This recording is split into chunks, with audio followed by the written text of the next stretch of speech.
Migrant workers, usually refer to those who have an agricultural hukou in rural areas but work in urban or non-agricultural industries. According to the definition of the National Bureau of Statistics of China, migrant workers mainly include two categories. One is local migrant workers who work in township enterprises or other non-agricultural departments near their hometown. The other is migrant workers who leave their hometown to do non-agricultural work in other cities or areas. Migrant workers have some basic characteristics. First, the age structure is relatively young. Most migrant workers are between 20 and 40, and this age group is the main proportion of the total migrant population.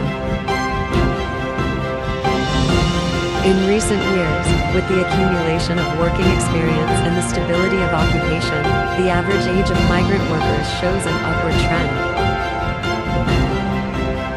Secondly, in terms of sex ratio, men are the majority, accounting for more than 60% of the total population. However, the proportion of female migrant workers is increasing year by year, especially in industries such as services and manufacturing, and female migrant workers occupy an important position. Finally, in terms of occupation distribution, migrant workers are mainly concentrated in labor-intensive industries such as construction industry, manufacturing industry, service industry, and wholesale and retail industry. With the advancement of urbanization process, more and more migrant workers are engaged in service industries, such as catering, cleaning, logistics, and so on.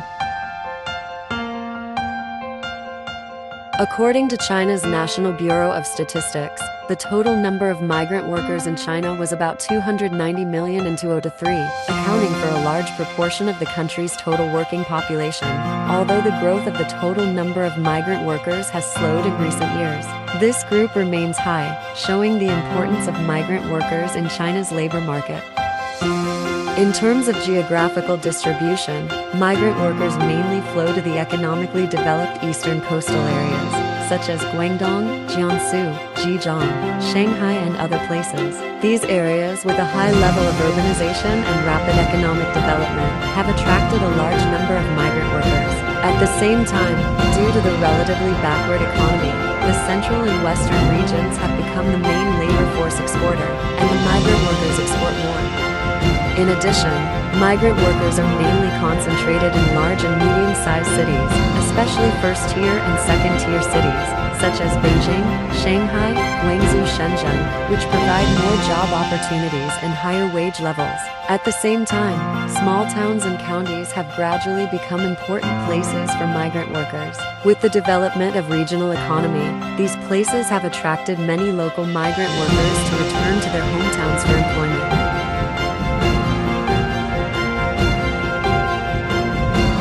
The contribution of migrant workers to the urban economy and rural families cannot be ignored. In terms of urban economy, migrant workers are an important force in urban construction and development. Their hard work in the construction, manufacturing, services, and other sectors has supported the city's economic growth and infrastructure construction. In the service sector, migrant workers are engaged in catering, cleaning, logistics, and other work, providing necessary services for urban residents and improving the quality of life in the city. In rural families, migrant workers send their income back to rural families by working in the cities, which greatly improves the economic situation and living conditions of their families. Remittance of migrant workers is the main source of income for many rural families. These income is used for children's education, healthcare, and housing improvement of rural families, which promotes the development and progress of rural society. Despite their huge economic contribution, their position in the social security system remains relatively weak. Many migrant workers fail to access comprehensive social insurance, such as endowment insurance, medical insurance, and unemployment insurance. Although some cities have begun to promote the coverage of Social Security for migrant workers, on the whole, the coverage rate and security level of migrant workers in the Social Security system are still relatively low. In order to improve this situation, the Chinese government has paid more attention to the social security of migrant workers in recent years and introduced a series of policy measures, such as raising the minimum wage standard for migrant workers and implementing the policy of migrant workers participating in social insurance. Some cities have also explored a points-based household registration system, through which migrant workers and their families can gradually enjoy the same social welfare as urban residents.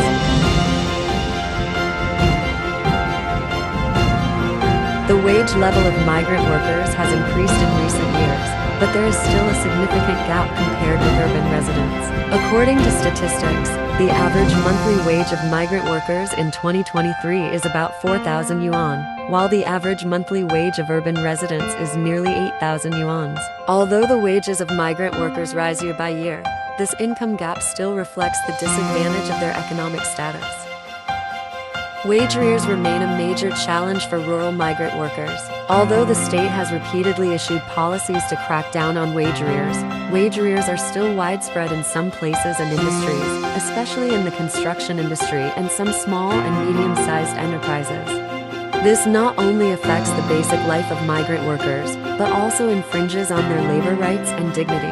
In addition, wage arrears also lead to the dual pressure of time and economy in the process of safeguarding their rights, making it difficult for their legitimate rights and interests to be effectively protected. Labor contract and job security. The signing of labor contract is one of the important indicators to measure the labor rights and interests of migrant workers.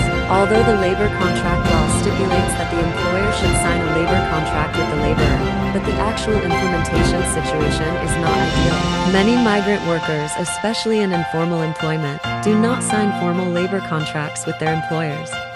In this situation, it is difficult for migrant workers to protect their rights and interests through contracts when labor disputes occur.